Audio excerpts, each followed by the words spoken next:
Assalamualaikum warahmatullahi wabarakatuh. Perkenalkan, nama saya Muhammad Ridha Al-Fatih. Saya dari kelas 12 IPA SMA Tahusus Sahro. Saya akan menuntaskan ujian praktik dari Bu Arsita Nurfiani materi biologi tentang peristiwa difusi. Nah, pengertian difusi.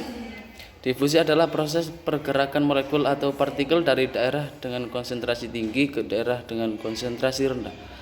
Proses ini terjadi karena adanya perbedaan konsentrasi antara dua daerah dan berlangsung sama konsentrasi menjadi sama di seluruh daerah. Jenis-jenis difusi. 1. Difusi sederhana. Difusi sederhana adalah proses difusi yang terjadi tanpa bantuan energi atau protein. Contohnya adalah difusi gas-gas di udara. 2. Difusi fasilitatif. Difusi fasilitatif adalah proses difusi yang dibantu oleh protein tertentu. Contohnya adalah difusi glukosa dan dalam sel dengan bantuan protein GLUT. 3. Difusi osmosis. Difusi osmosis adalah proses difusi dari melalui membran impermeable. Contohnya adalah osmosis air ke dalam sel. Faktor-faktor yang mengaruhi difusi. 1. Konsentrasi. Perbedaan konsentrasi antara dua daerah mengaruhi laju difusi. 2. Suhu yang lebih tinggi dapat meningkatkan laju difusi. 3. Ukuran molekul. Ukuran molekul yang lebih kecil dan meningkatkan laju difusi. 4. Membran. Jenis membran yang digunakan dapat mengaruhi laju difusi. 5. Tekanan dapat mempengaruhi laju difusi. Contoh difusi dalam kehidupan sehari-hari. 1. Pewangi ruangan. Pewangi ruangan dapat menyebar ke seluruh ruangan karena proses difusi. Gas di udara.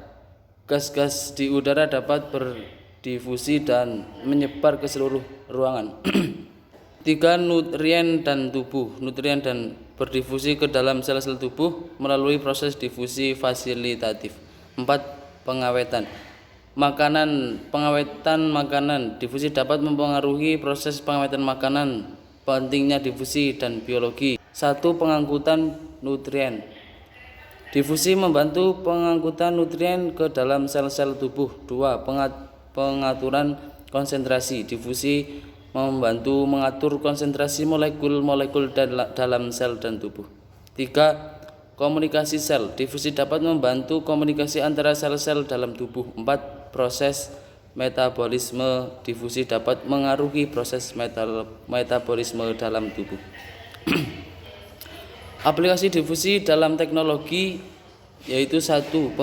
Pengembangan teknologi pengawetan makanan. Difusi dapat digunakan untuk mengembangkan teknologi pengawetan makanan yang lebih efektif. 2.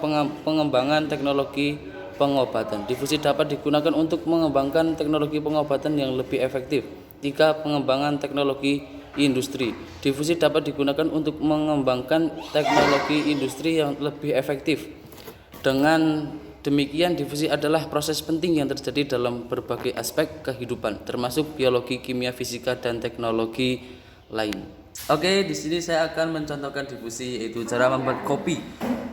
Saya menggunakan kopi gudai dan air panas. Karena tidak ada sendok, kita pakai setik. Oke. Ya, langsung saja. Bagaimana cara ya kayak gini, lihat.